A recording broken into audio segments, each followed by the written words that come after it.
My name is Jack Delow, Senior VDC Engineer at Viatechnic, here with my colleagues Alex and Roya to talk about our journey utilizing Revitso inside of a large electrical subcontractor's BIM workflow. Brief bit on who we are as Viatechnic.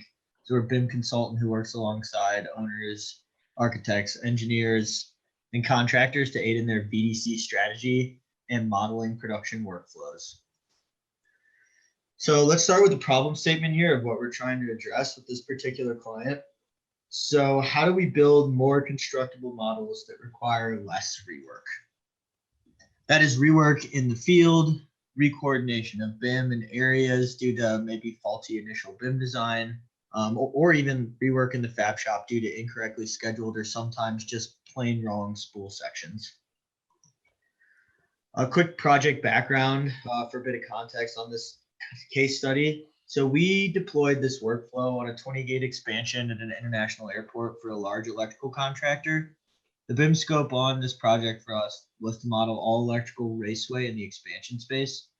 So that's fire alarm, telecom, dedicated antennas, Wi-Fi, and the like.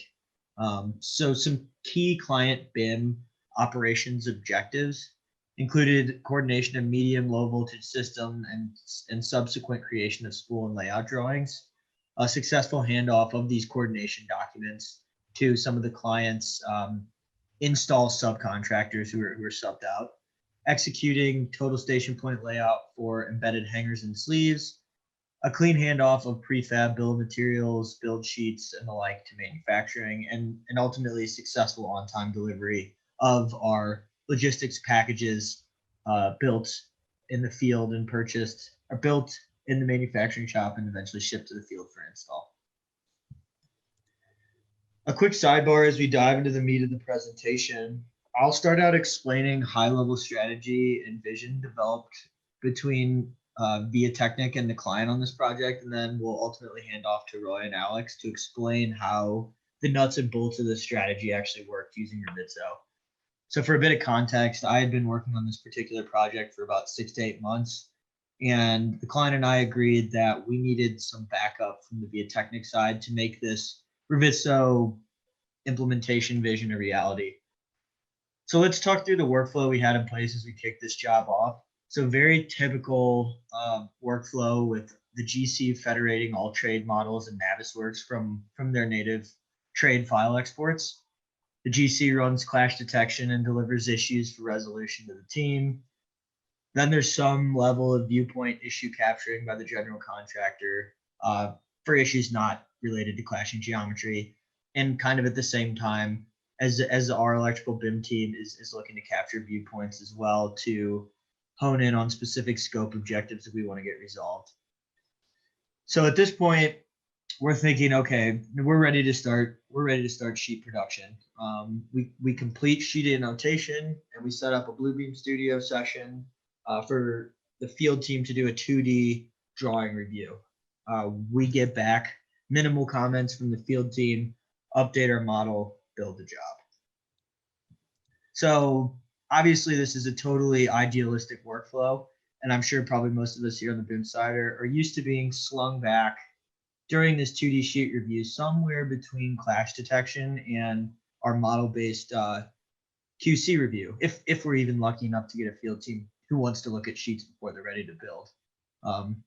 So at that stage, when we're trying to finalize sheets, really the commentary needs to be clerical in nature in terms of what needs to get resolved. Missing dimensions, elevations, incorrect labeling. Like we can't be looking to redesign areas when we've already completed our BIM workflow. So we start to ask ourselves, why is this happening to us? And I really think it's as simple as these processes and workflows don't live in both the BIM and field personnel worlds, right? So whose world is this? Whose world are we living in? So Navisworks, clash detection, model-based QC, Revit, these is all traditionally living inside the BIM team's world. And the field team either feels that they don't need to worry about it or they don't have access to it. But I think we all agree that like that's really not a unified strategy that promotes the collaboration we need to work these big projects successfully. So now let's dive into our revised workflow utilizing Revitzo. So quick background, the client invested in Revitzo to foster better collaboration between BIM and field. So there was some work that needed to be put in early on after the purchase to move Revitzo from being a BIM only tool to being inclusive of the field team and their workflows as well. And I think a lot of the success and innovation we were able to drive within this particular project came from Viatechnic working with a Revitzo customer success rep to evaluate workflows from a third party perspective, right? Like a fresh set of eyes. So the first step in this workflow is very similar to the last slide. We're federating our models in Revitzo out of our native trade softwares.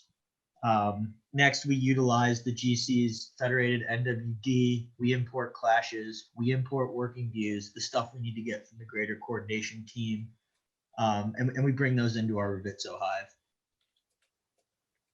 After that, for a particular area, so the BIM team will do their QC on this area. And at the beginning, this is inclusive of some of the easier checks for us at the onset of this process. So really searching for like Revit work sets, bend counts, hanger spacing, like stuff that was easier for the BIM team to understand. So this next step was really where we started to change the way we were doing things on this job. So we got the field team in early before sheet production into this 3D Revitzo environment to start capturing issues prior to sheet production. And the things they were documenting were often different and more tailored to what they were trying to build. They're different than what we were catching. Pipe rack optimization, unique constructability items, getting that field perspective in. And ultimately that changed for the better what we did in our QC process as we learned about the things that were really important to the field. So next we move into sheet production and posting.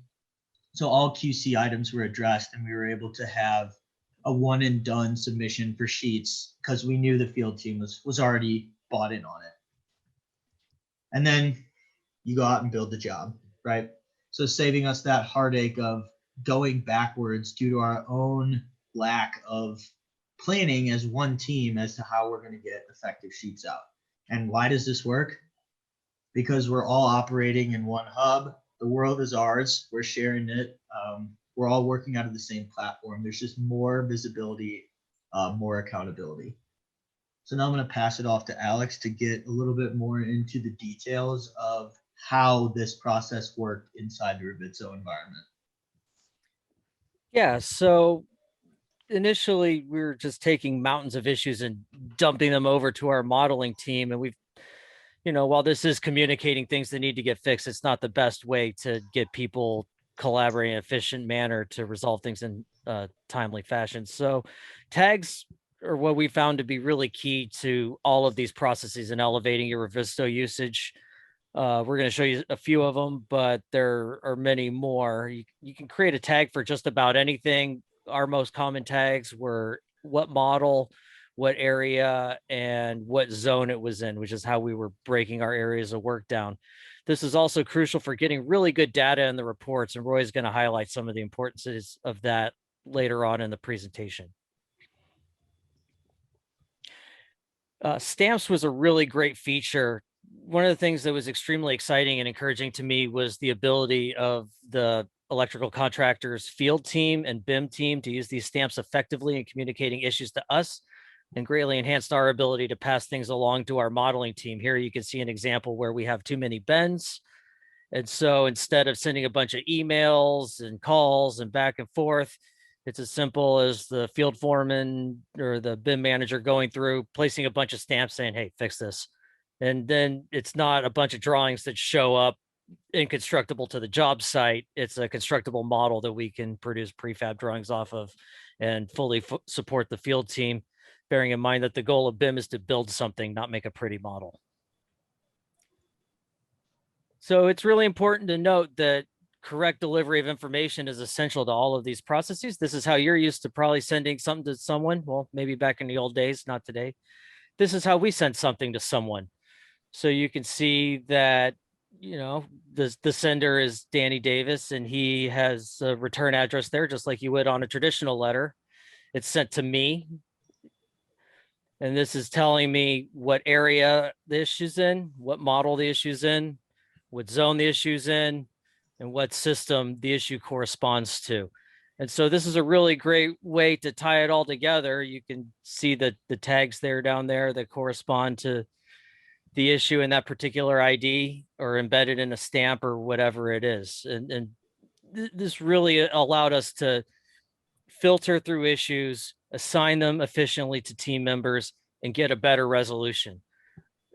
You know, with all things in BIM, it wasn't perfect, but it was substantially enhancing our ability to direct our modeling teams. Reporting is also an essential component.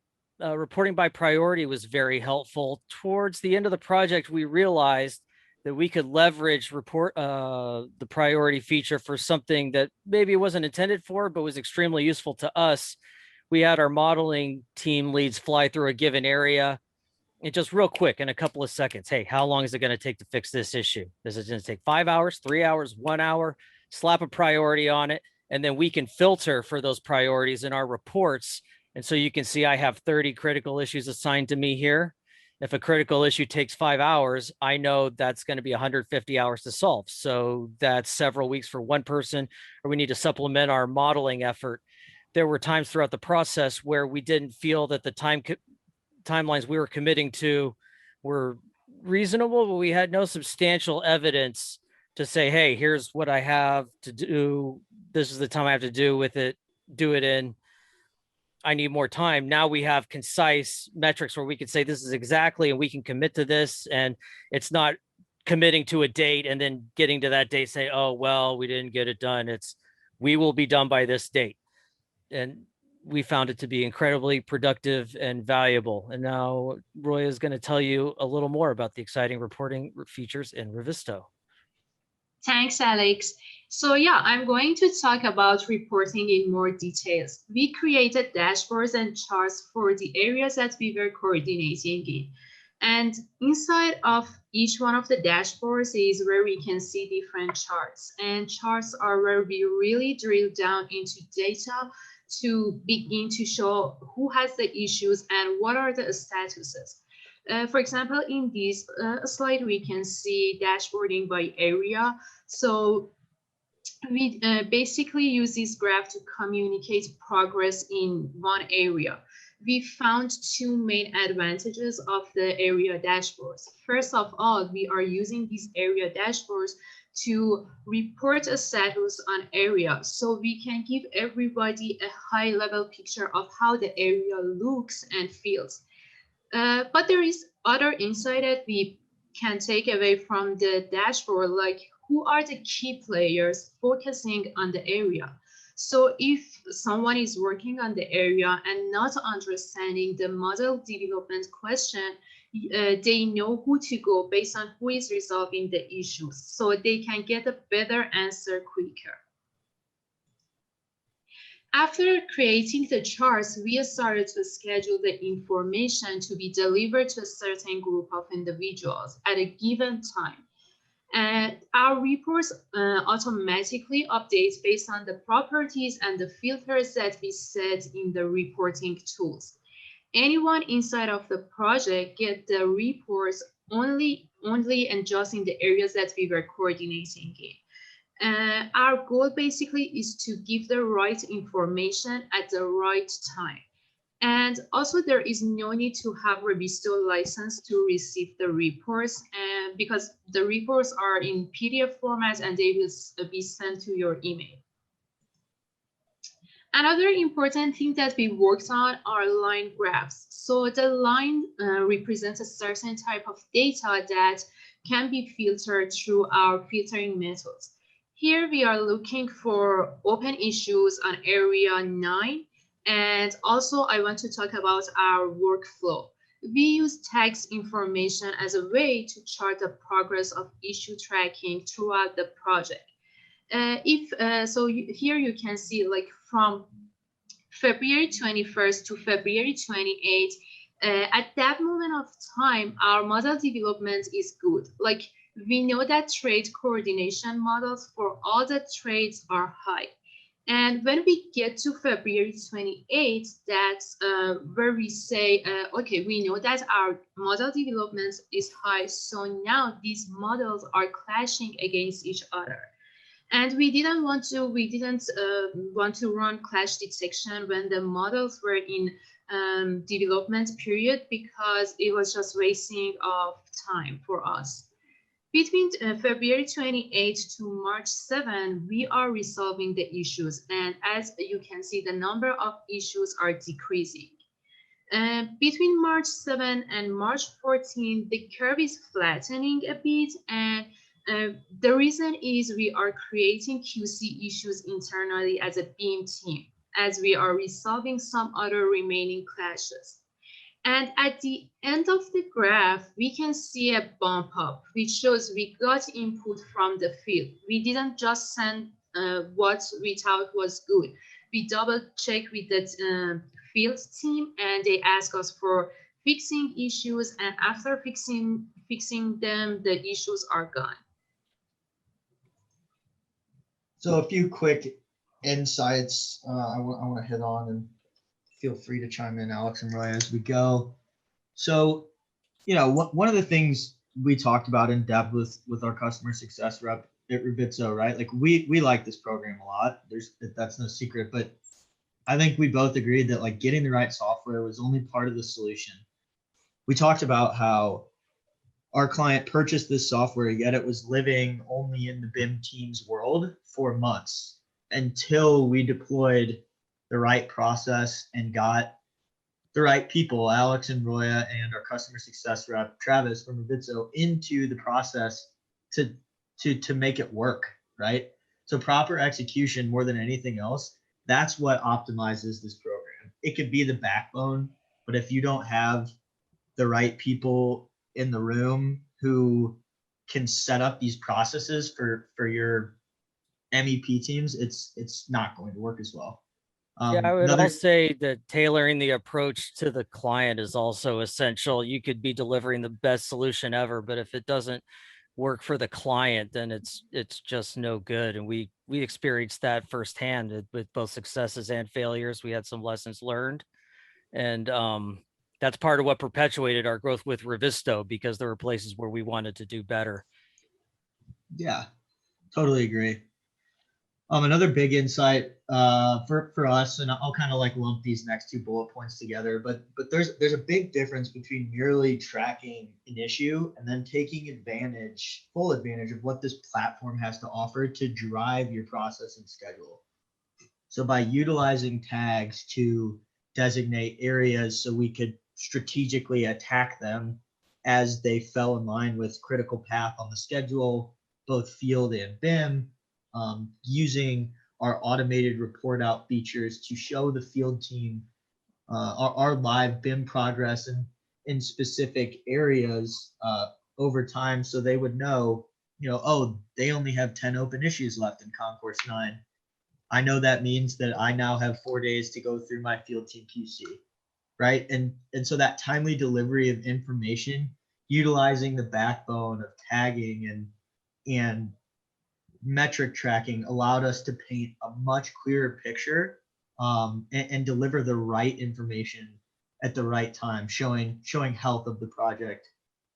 So another like kind of follow up to this, right? I kind of mentioned this just a few seconds ago, but proper reporting cadence. So if we're coordinating in Concourse 9 and Mezzanine 9, we're not trying to bombard people's inboxes with reports like you get from a lot of these other automated programs. We're only sending out reports for areas we're working in. So this is allowing the picture to be streamlined. Alex? To add to that a little bit, I really love the Ravisto reports. First off, I think Ravisto handles filters extremely well. And so everything we're talking about totally falls apart if filtering isn't done well. And Ravisto definitely does that extremely well. The other thing I wanted to mention was that the reports are really good. I've been in BIM a long time. I've received more reports than I can count from all kinds of different software. It doesn't look like spamming your inbox. and it's quick and easy to digest when you get it. So an executive can take that and just get the essential information and go running into a meeting because you know they're not going to read your whole email or whatever. It's just, here's the crucial information, go handle what you got to handle. And that's across the team, but being able to auto send reports to someone higher level and have them know what's going on without a full explanation is really game changing, to be honest. Yep. Definitely saw some value with that, reporting up through our subcontractors, or pardon me, our client's executive team on this project. So definitely reporting was a huge win for us. So that's all we got. I hope you guys enjoyed what we had to deliver here today, and